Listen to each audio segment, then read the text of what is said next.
There's a reason why I say that there's no other time period that I would prefer to live in. The things that you and I have access to and often take for granted were practically inaccessible to almost all humans that came before us. Do you realize the gravity in what I'm saying right now? I think the single best investment that you can make in life is in yourself. And perhaps the most useful skill that you can acquire in this day and age is learning how to learn. So in this video, I'd like to share with you guys how I learn things online, because while information may be accessible, which is huge, it's quite the journey to go from incompetence to competence and figuring things out. First, a little bit of context. There'll be timestamps in the description if you want to just skip to the action. I never went to college and I have no intention of ever going. I firmly believe that this is the best decision that I ever made as an American in the 21st century. Anything that I would have wanted to learn is available online, just without the crippling debt. However, I also recognize that that's not necessarily the case for everyone. It all depends on your circumstances and what you're interested in. This video is not about college. I already made a video about that, but it is hopefully to show that more is possible online than you might think. Like probably a lot of you, I hated high school with a burning passion. I couldn't get out of there fast enough. This was not because I was bad at it. On paper, I was actually pretty good. I had a GPA of 4.15. But the thing was that I was very skilled at only learning what I knew I needed to know to pass my classes. I look back at my time in American high school and feel like I learned practically nothing of value, except that on Wednesdays we wear pink. Can't believe I just said that.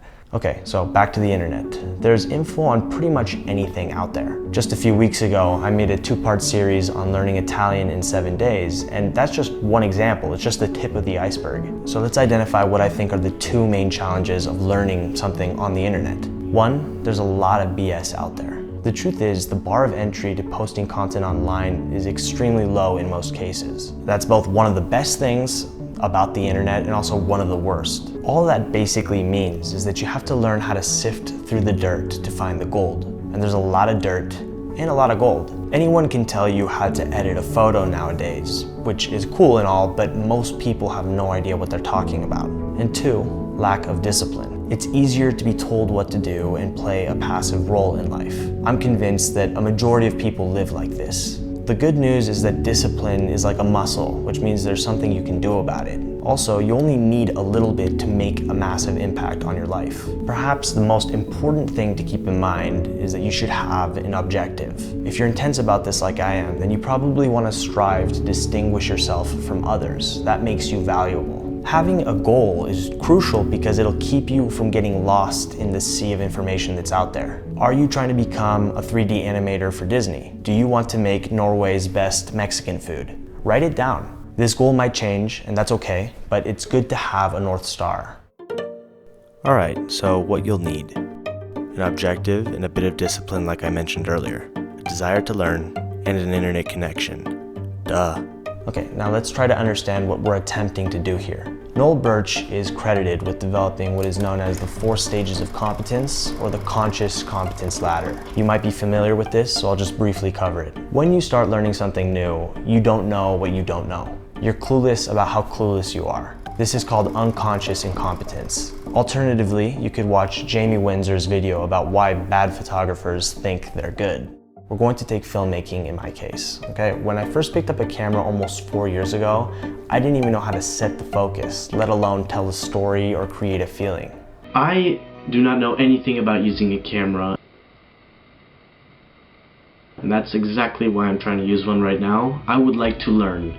Kinda hurts to watch that. Okay, so when I'm learning something new online, the first stage that I go through is what I call the absorption period. You need to cast a wide net and get a better understanding of the field that you're getting yourself into.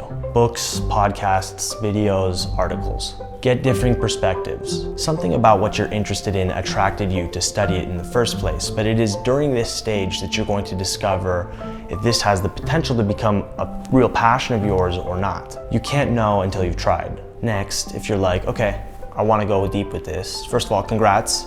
That's an exciting feeling. And now you're in stage 2. I call this going straight to the top. Basically, it's essential to distinguish quality info from useless or low quality info. This is super important because it's just not possible to consume everything that's out there. And the low quality stuff, which is most stuff, is just not worth your time. Now there are many ways to go about this, but my personal favorite is to find people that are at the top, the experts, and become a disciple. This is not black and white, but again, the more time that you can commit towards studying from people that really know what they're talking about, the better. How do you find these people?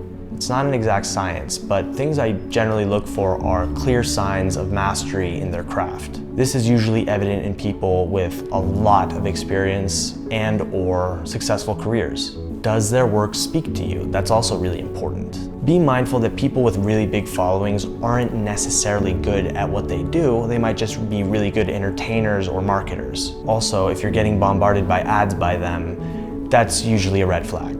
Here are some examples. Do you want to be an entrepreneur? Sam Ovens and Tim Ferriss put out a lot of incredible info. Marketing or blogging? Seth Godin. Filmmaking? Peter McKinnon and Brandon Lee. How about photography? The more specific you can go, the better. Thomas Heaton is an amazing resource for landscape photography, while Joni from The Bite Shot focuses on food photography. Want to learn how to negotiate? Never Split the Difference by Chris Voss, a literal former FBI hostage negotiator. Listen to what they say and also study what they do. And treat it like you're learning from the best. Take notes. Application. Next, it literally doesn't matter what you do. You just have to apply what you are absorbing so that it can become a part of your long-term memory, a legitimate skill. Absorbing info online is so powerful, but it's also not the full equation, and you'll lose most of it if you don't use it. Give yourself creative projects, have a goal to work towards. This is a wonderful way to build up a portfolio at the same time, by the way. There are few things more fulfilling in life than accomplishing something new with a new skill. We're going to use my journey as a filmmaker as an example again. In early 2017, I remember watching a Sam Kolder video on YouTube and realizing that I had made practically no progress on the technical side of filmmaking in almost 2 years. This was a very depressing thought, and it was also holding me back as a storyteller. So I dove headfirst into all of the tutorials and videos out there. Then I selected a personal interest of mine, France, and my experience in that beautiful, beautiful country, and made myself create a series of 3 short films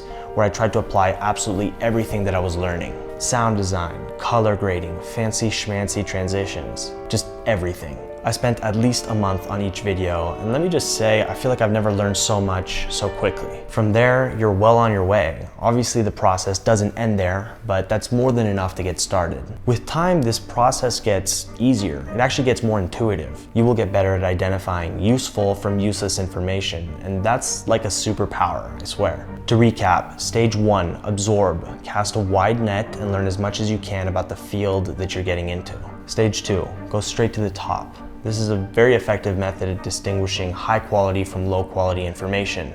And stage 3, apply what you're learning. Finally, you may have noticed that I've never done a sponsored video on this channel. That is not an accident. My criteria is pretty strict. I have to use the service, it has to improve my life, and I have to like it enough to recommend it to a friend. Now, this video is sponsored by Skillshare, and I can hardly think of a better fit for a sponsor on this channel. They've got over 25,000 courses on pretty much everything, from productivity to photography. I think this is the future. It's an amazing way to get started learning something new, or, like I said, going straight to the top and finding a highly qualified teacher. I've been using them lately to continue learning how to cook. Definitely useful info if I don't want to lose a finger in the kitchen. I've also been enjoying this course by Amy Vitale on documentary photography. I actually also used Skillshare a couple of years ago when I was studying filmmaking and photography very intensely, and I loved it. I think the reason I like them so much is that it feels intentional, a little more curated, more worth my time, basically. By checking the reviews and what people have to say of different courses, you can largely bypass this issue of absorbing low quality information that's a little bit more difficult to navigate elsewhere on the internet. Also, it's insanely affordable compared to higher education or other avenues of learning. An annual subscription is less than $10 a month. Craziness. I've teamed up with them to offer a 2-month free trial to the first 500 of you guys that use the link in the description below. Believe me when I say we haven't even come close to harnessing the power of the internet. If you enjoyed, hit that subscribe and bell button so you can keep up with my future content. You can follow my progress on Instagram, or you can sign up to my newsletter where I sometimes share bonus material to go along with some of these videos. All right, thank you so much for watching. I'll see you guys soon.